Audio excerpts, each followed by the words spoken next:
చంద్రబాబు గారు కానీ, deputy CM Pawan Kalyan గారు కానీ, లేకపోతే నారా లోకేష్ గారు కానీ, వీళ్ళ ముగ్గురికి రైతుల దగ్గరకు పోయే హక్కు అయితే లేదు.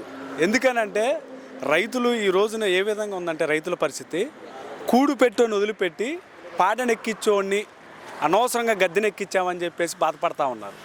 ఎందుకనంటే వాస్తవంగా రైతులు ఈ 18 నెలల కాలంలో కూటమి ప్రభుత్వం అధికారంలోకి వచ్చిన తర్వాత ఘోరాతి ఘోరమైనటువంటి విపత్తులు ఎదురైనాయి రైతులకి. ముఖ్యంగా రైతులు ఎదుర్కొన్న సమస్యలు ఏంటంటే 2-3 తుఫాన్లు వచ్చినాయి. ఆ 2-3 తుఫాన్లో కూడా ఈ గవర్నమెంటు రైతులకు ఎటువంటి నష్టపరిహారాలు ఇవ్వాల.